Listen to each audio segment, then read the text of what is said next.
Yes, good morning every students. अब आप electrochemistry के ऑब्जेक्टिव क्वेश्चंस को सॉल्व करिए हमारे साथ, क्योंकि इसके पहले आप इलेक्ट्रोकेमिस्ट्री का सारा थ्योरी, सारा न्यूमेरिकल सॉल्व कर चुके हैं और ऑब्जेक्टिव तो बहुत आसान है। यदि आप पूरा थ्योरी को ठीक से गेट बाय हार्ट कर चुके हैं, न्यूमेरिकल्स का ठीक से एक्सरसाइज कर चुके हैं, तो ऑब्जेक्टिव तो बहुत आसान होता है। और बिहार इंटर काउंसिल का जो एग्जामिनेशन बोर्ड है उसमें इंटर में 50% क्वेश्चन ऑब्जेक्टिव से होता है, इसलिए ऑब्जेक्टिव को कभी नजरअंदाज नहीं करना है और इसके बहाने फिर से पूरा चैप्टर का एक बार रिवीजन हो जा सकता है। तो देखिए इसके कुछ ऑब्जेक्टिव क्वेश्चन। जैसे पहला क्वेश्चन है, आप यह भी जानते होंगे कि objective question Bihar inter board में जो रहता है वो कैसा रहता है, सब मल्टीपल चॉइस वाला होता है। एबीसीडी में से कोई सही एक आंसर है उसको सेलेक्ट करके और आपको उसका आंसर करना होता है। जैसे एक क्वेश्चन है इसमें, द्रवित NaCl के विद्युत अपघटन से कैथोड पर मुक्त होगा, क्या मुक्त होगा? ए में सी क्लोरीन, बी में सोडियम, सी में सोडियम अमलगम, डी में हाइड्रोजन। क्या मुक्त होगा? आप आसान से समझ सकते हैं इस बात को।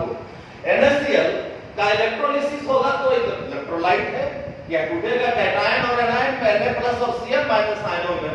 Na+ आयन किस पर जाएगा? कैथोड पर जाएगा। यू नो ऑपोजिट चार्जेस में अट्रैक्शन होता है, तो Na+ किस पर जाएगा? कैथोड पर जाएगा और Cl- एनोड पर जाएगा। और Na+ जब कैथोड पर जाएगा, कैथोड से एक माइनस चार्ज यानी एक इलेक्ट्रॉन को गेन करेगा, उसको लेकर और सोडियम मेटल के रूप में वो डिपॉजिट करेगा किस पर? कैथोड पर। सो इस क्वेश्चन का सही ऑप्शन कौन होगा?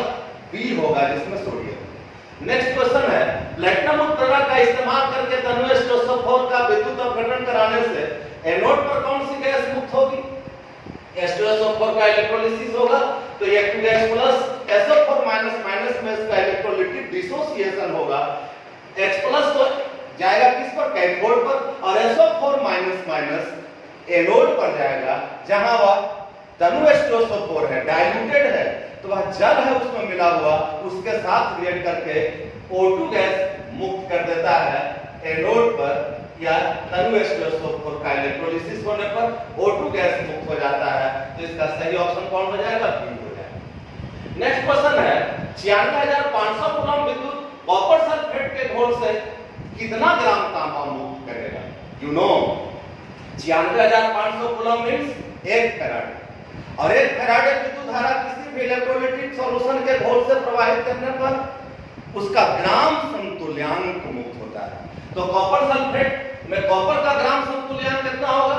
कॉपर सल्फेट टूटता है Cu++ SO4- में, तो इक्विवेलेंट वेट ऑफ कॉपर कितना हो जाएगा? इक्विवेलेंट वेट ऑफ कॉपर होगा, इक्विवेलेंट वेट क्या होता है? Atomic weight by valency. तो कॉपर का एटॉमिक वेट होता है 63.5 और Cu++ है, मींस इसकी वैलेंसी यहां 2 है, बराबर लगभग 31.76 या 75 ऐसा होगा। तो इतना ग्राम कॉपर का ग्राम समतुल्यांक है और 96,500 कूलम यानी 1 फैराड विद्युत धारा प्रवाहित करने से कॉपर का 1 ग्राम समतुल्यांक मुक्त होगा, यानी 31.76 ग्राम तांबा मुक्त होगा। तो इसमें सही ऑप्शन कौन है? यह बी है, इसलिए बी सही आंसर। नेक्स्ट क्वेश्चन है, सोडियम क्लोराइड के तनु जलीय घोल में, तनु जलीय घोल में माने सोडियम क्लोराइड मोल्टेन स्टेट में नहीं है। ध्यान देना, पहला क्वेश्चन था द्रवित NaCl, माने NaCl मोल्टेन स्टेट में है, पिघली हुई अवस्था में है, but in this question number 4 NaCl का तनु एक्वस सॉल्यूशन है, डाइल्यूटेड एक्वस सॉल्यूशन है, जलीय घोल है, जिसमें विद्युत धारा प्रवाहित करने पर कैथोड पर सोडियम धातु मुक्त नहीं होगा। क्या मुक्त होगा? NaCl टूटेगा Na+Cl- में। यदि यह सिर्फ मोल्टेन होता तो Na+ कैथोड पर मुक्त होता सोडियम, लेकिन अब यह सोडियम सिर्फ मोल्टेन नहीं है, एक्वस सॉल्यूशन है, यह सोडियम जल से प्रतिक्रिया करेगा और सोडियम हाइड्रोक्साइड का फॉर्मेशन करेगा, जबकि इससे सिर्फ H2 गैस मुक्त हो जाएगी। तो इसका सही ऑप्शन कौन हो जाएगा? सी हो जाएगा। और इलेक्ट्रोलिसिस का जो थ्योरी है, थ्योरी ऑफ इलेक्ट्रोलिसिस, उसमें ऐसा 2 उदाहरण देखोगे तो पहले के लेक्चर में आप लोगों को बताया हुआ है कि Na कैथोड पर सोडियम धातु मुक्त होता है और aqueous solution of NaCl का इलेक्ट्रोलिसिस कराने पर कैथोड पर हाइड्रोजन गैस मुक्त होता है।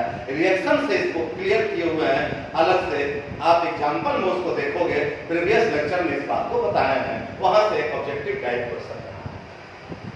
अगला सवाल है, कंडक्टिविटी सेल का सेल कांस्टेंट होता है, यू नो L/A। ये तो सिंपल ऑप्शन दिया हुआ है, सही आंसर इसका ए है। एक इलेक्ट्रोड का मानक ऑक्सीकरण विभव प्लस 0.763 वोल्ट है, तो इसका मानक अवकरण विभव क्या होगा? देखो बीच में जो न्यूमेरिकल बता रहे थे उसमें ऐसा कुछ पॉइंट बताया है, मेन पॉइंट, उसमें एक मेन पॉइंट बताया हुआ है कि किसी भी कंडक्टिविटी किसी भी इलेक्ट्रोड का जो स्टैंडर्ड ऑक्सीडेशन पोटेंशियल होता है उसके स्टैंडर्ड रिडक्शन पोटेंशियल के बराबर होता है, मान में बराबर लेकिन चिन्ह में विपरीत होता है। तो मानक ऑक्सीकरण विभव प्लस 0.763 वोल्ट है, इसका मानक अपकरण विभव यही होगा लेकिन चिन्ह विपरीत होगा।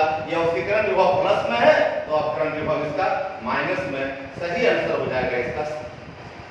अगला सवाल है, कोई सॉल्यूशन हो, कोई घोल हो, विलयन हो में विद्युत का संचालन कौन करता है? विद्युत अपघट्य करता है कि विद्युत अनापघट्य करता है या H2O अणु या तांबा का तार, किसी भी घोल में विद्युत का संचालन करता है कौन? It is electrolyte. विद्युत अपघट्य ही विद्युत का संचालन करते हैं और यह विद्युत अपघट्य की परिभाषा है। नेक्स्ट क्वेश्चन है, लैम्डा इनफाइनाइट NaCl बराबर होगा, ध्यान देना, कोलरॉस लॉ। कोलरॉस लॉ से एक सीधा सवाल है, lambda infinite, you know according to Kohlrausch law, lambda infinite of an electrolyte is equal to the algebraic sum of the conductivity of their cations and their anions. So NaCl का cation कौन है? Na plus Cl minus, इसका anion है, तो lambda infinite NaCl किसके बराबर होगा? इन दोनों के अलजेब्रिक, दोनों आयनों की चालकताओं के जोड़फल के बराबर होता है अकॉर्डिंग टू कोलरॉस लॉ। इसका सही आंसर कौन हो गया? नेक्स्ट क्वेश्चन है, cell Zn/ZnSO4 double vertical line CuSO4/Cu का EMF इलेक्ट्रोमोटिव फोर्स 1.1 वोल्ट है, इसका कैथोड कौन हो? EMF 1.1 वोल्ट है, EMF 1.1 वोल्ट हो अथवा कुछ हो, यदि यह पॉजिटिव है, EMF क्या है? माइनस में नहीं है तो प्लस में है, धनात्मक है। और सेल का जब EMF धनात्मक है यानी यह प्रतिक्रिया हो रही है और इस प्रतिक्रिया में जो सेल है उसको रिप्रेजेंट करने का तरीका क्या है कि एनोड हाफ सेल को बाईं ओर और कैथोड हाफ सेल को दाईं ओर लिखा जाता है। एनोड हाफ सेल को बाईं ओर, एनोड पर ऑक्सीडेशन और कैथोड पर रिडक्शन होता है, तो एनोड हाफ सेल को बाईं ओर और कैथोड हाफ सेल को दाईं ओर लिखा जाता है, तो इसका कैथोड कौन है? कॉपर। इसलिए इसका सही आंसर कौन हो गया? Copper. Next question, A, B, C एवं D ये चार मेटल्स है और इन धातुओं के मानक इलेक्ट्रोड क्रमशः -3.05, -1.66 वोल्ट, -0.40 एवं 0.8 वोल्ट है। इसमें किस धातु की अवकरण क्षमता सबसे अधिक होगी? जिसका मानक अवकरण विभव जितना ही कम होता है उसकी अवकरण क्षमता उतनी ही अधिक होती है। इलेक्ट्रोकेमिकल सीरीज, विद्युत रासायनिक श्रेणी में आप इस बात को पढ़ चुके हैं कि धातुओं को मानक इलेक्ट्रोड विभवों के बढ़ते क्रम में जब सजाया गया तो उन धातुओं की एक श्रेणी प्राप्त होती है जिसको विद्युत रासायनिक श्रेणी कहते हैं और उन श्रेणी में जिसका मानक इलेक्ट्रोड विभव जितना ही कम होता है उसकी अवकरण क्षमता उतनी ही अधिक होती है। तो इस एबीसीडी धातु का मानक इलेक्ट्रोड विभव दिया हुआ है, सबसे कम कौन है? A का है -3.05, इसलिए इसमें सबसे अधिक अवकरण क्षमता वाला धातु कौन है? A है, इसलिए इसका सही आंसर हो गया। नेक्स्ट क्वेश्चन, मैग्नीशियम एवं अमोनियम के ऑक्सीकरण विभव क्रमशः +2.37 एवं +1.66 वोल्ट। ध्यान देना है, here it is not reduction potential, अवकरण विभव का मान नहीं है, ऑक्सीकरण विभव का मान है। एंड यू नो ऑक्सीकरण विभव का मान अवकरण विभव के मान के बराबर होता है, लेकिन चिन्ह विपरीत होता है। तो एल्युमिनियम और मैग्नीशियम के ऑक्सीकरण विभव प्लस 2.37 एवं प्लस 1.66 वोल्ट है। तो रासायनिक प्रतिक्रियाओं में Mg धातु क्या एल्युमिनियम द्वारा विस्थापित होगा? क्या मैग्नीशियम धातु एल्युमिनियम को विस्थापित करेगी? यही दोनों में सही ऑप्शन है, थोड़ा ध्यान देना। इसमें मानक अवकरण विभव किसका अधिक होगा? मानक अवकरण विभव जिसका अधिक होगा उसकी क्रियाशीलता अधिक होगी। तो यहाँ पर मानक अवकरण विभव इसका जितना ही कम होगा उसकी क्रियाशीलता उतनी ही अधिक होगी। ऑक्सीकरण विभव का मान प्लस में 2.37 है, जिसका मैग्नीशियम का, तो अवकरण विभव में क्या हो जाएगी? माइनस में हो जाएगा।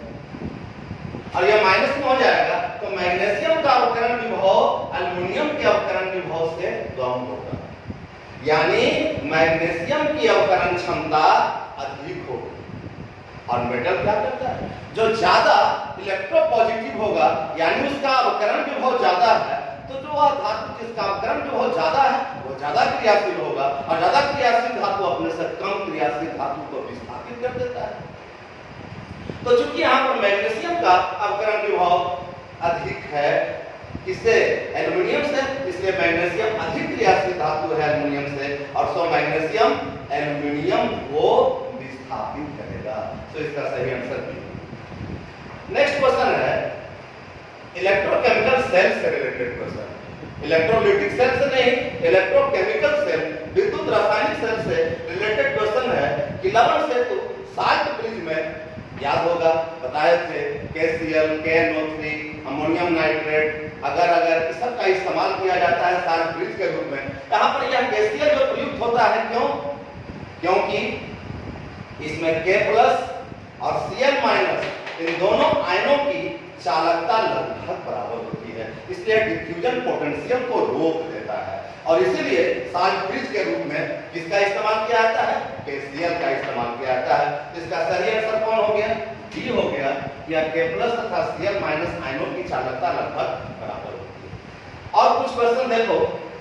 नेक्स्ट है सेल में रेडॉक्स रिएक्शन होने के लिए सेल का ईएमएफ विद्युत वाहक बल क्या होना चाहिए? सेल का ईएमएफ धनात्मक होगा तो समझ लो प्रतिक्रिया संभव है, यदि ऋणात्मक होगा तो प्रतिक्रिया उल्टी दिशा की ओर होगी, वह प्रतिक्रिया संभव नहीं है।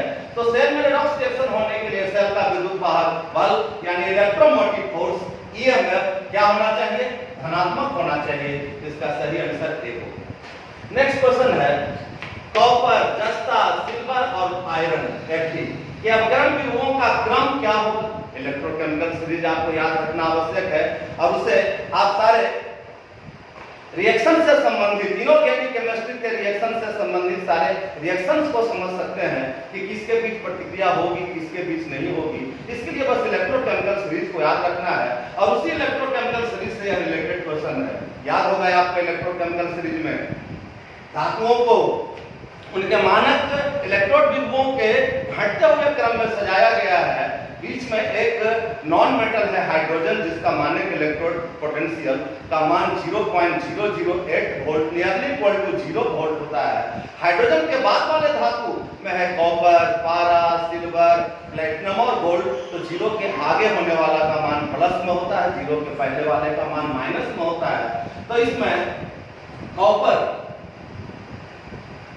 कॉपर के बाद है सिल्वर, और हाइड्रोजन के बाद कॉपर के बाद सिल्वर। तो सिल्वर का मानक इलेक्ट्रोड विभव कॉपर से अधिक है, सिल्वर का अधिक है कॉपर से, और कॉपर का अधिक है Fe से, और Fe का अधिक है Zn से। तो इलेक्ट्रोकेमिकल सीरीज के अनुसार यदि आप उसको याद रखिएगा तो अवकरण विभवों का सही क्रम इसमें बी में है, और इसलिए इसका सही ऑप्शन बी हो जाएगा। नेक्स्ट क्वेश्चन है निम्नलिखित में कौन सेकेंडरी सेल है? सेकेंडरी सेल मतलब समझ रहे हो? रिचार्जेबल सेल, जिसको बार बार डिस्चार्ज होने के बाद चार्ज किया जा सके, वह सेकेंडरी सेल होता है। और प्राइमरी सेल जो एक बार डिस्चार्ज हो जाने के बाद उसको रिचार्ज करना संभव नहीं हो, तो या प्राइमरी सेल नहीं, या सेकेंडरी सेल है जो रिचार्जेबल सेल होता है, और यह कौन सेल है? It is not Leclanche cell. Secondary cell, yes, इसका सही ऑप्शन है लेड स्टोरेज बैटरी। क्या इसका सेकेंडरी सेल है? सेकेंडरी सेल का सही ऑप्शन बी में है। और कुछ क्वेश्चन है फिल ऑफ द ब्लैंक्स का, खाली स्थानों को भरने का। इसमें एक क्वेश्चन है, इलेक्ट्रोड में इलेक्ट्रॉन प्राप्त करने या त्यागने का जो टेंडेंसी होता है, इसे ही इलेक्ट्रोड विभव कहा जाता है। यह इलेक्ट्रोड विभव की परिभाषा है। तो यहाँ पर सही आंसर क्या भरेंगे हम लोग? इलेक्ट्रोड विभव, इलेक्ट्रोड पोटेंशियल। नेक्स्ट क्वेश्चन है, मानक इलेक्ट्रोड विभवों का निर्धारण धातु आयन के खाली स्थान में है कॉन्सेंट्रेशन, क्या भरना है? मानक इलेक्ट्रोड विभवों का निर्धारण करने में धातु आयन का कॉन्सेंट्रेशन कितना होना चाहिए? 1 मोलर होना चाहिए। तो सॉल्यूशन का कॉन्सेंट्रेशन, मोलरिटी कितनी होनी चाहिए? 1 होनी चाहिए। और टेम्परेचर कितना होना चाहिए? 25 डिग्री सी, या इसको यदि केल्विन में चेंज कर दोगे तो लिख सकते हो 298 केल्विन ताप पर किया जाता है। सिंगल इलेक्ट्रोड का स्टैंडर्ड इलेक्ट्रोड पोटेंशियल किसके सापेक्ष ज्ञात किया जाता है? मानक हाइड्रोजन इलेक्ट्रोड के सापेक्ष। मानक, चूंकि इसका इलेक्ट्रोड पोटेंशियल 0.00 वोल्ट होता है, तो मानक हाइड्रोजन इलेक्ट्रोड के सापेक्ष किसी सिंगल इलेक्ट्रोड का स्टैंडर्ड इलेक्ट्रोड पोटेंशियल का मान निर्धारित किया जाता है। नेक्स्ट क्वेश्चन फिर है, विद्युत रासायनिक श्रेणी में तत्वों को उनके बढ़ते हुए क्रम में, किसके बढ़ते हुए क्रम में? मानक विभवों के या मानक इलेक्ट्रोड विभवों के बढ़ते क्रम में सजाया गया है। और ये सब सारा ऑब्जेक्टिव टाइप क्वेश्चंस है। और भी ऑब्जेक्टिव क्वेश्चन यदि आप लोग बनाएं, उसमें यदि कोई दिक्कत हो, कोई कठिनाई हो, तो आप हमको मैसेज करके हमसे पूछ सकते हैं। लेकिन अब देखो बच्चों, ये लॉकडाउन में देखते हैं कि आप लोग सब के सब पूरा का पूरा ऑनलाइन क्लास को ठीक से करते नहीं। व्यूअर्स हम देखते हैं कि ठीक संख्या में नहीं है, तो इसीलिए हम थोड़ा दिन के बाद वीडियो दे रहे हैं, ये यूट्यूब पर क्लास दे रहे हैं। आगे यदि आप लोग को ऐसा चाहिए कि हम एकदम सर सिंसियर होकर के पढ़ाई करना चाहते हैं, तो हमारा इस नंबर पर आप कॉल कर सकते हैं। मेरा इस मोबाइल नंबर पर आप कांटेक्ट कर सकते हैं। आप यदि कहिए तो फिर ऑनलाइन में रेगुलर क्लास दे सकते हैं। लेकिन आप लोगों के चॉइस पर यह बात निर्भर करेगा। पहले आप लोग इस नंबर को नोट कर सकते हैं, 700-481-7135। इस नंबर पर आप हमसे चाहें तो कांटेक्ट कर सकते हैं। और यदि आप हमको कहिए कि ऑनलाइन क्लास हम रेगुलर टाइम पर दें, लेकिन उसके लिए व्यूअर्स की संख्या यदि कम होगी, तो भैया हम इस मेहनत आप लोगों के लिए क्यों करें? यदि आप इसके लिए सिंसियर होंगे तब हमें मेहनत करने में आनंद आएगा। लेकिन हम देखते हैं व्यूअर्स नहीं होते हैं, पढ़ते लिखते आप लोग नहीं हैं, अपने घर में बैठे उठे भी नहीं पढ़ना चाहते हैं, तो फिर हमारा भी दिल इतना नहीं करता है ऐसे कुछ करने का। एक बात यह, और दूसरी बात, ऐसे भी कुछ क्लास हमको लगता है कि आप लोगों को YouTube पर जब कभी इच्छा हो, जैसे कभी देखना हो, जैसे आप देख रहे होंगे, सो के बैठ के रात में 12 बजे 2 बजे दिन में जिस समय, तो ये तो आपके पास वीडियो YouTube का रिजर्व है, इसको आप किसी भी समय 2 बार 4 बार देख सकते हैं। एक बात और कहना है कि ऐसे ऑर्गेनिक में IUPAC नोमेनक्लेचर का वीडियो हम आगे आप लोगों की इच्छा पर देंगे। यदि आप लोगों का इच्छा ऐसी होगी तो आप हमसे कहिएगा। और आज अपनी बात को यहीं पर समाप्त करते हैं। Thank you very much.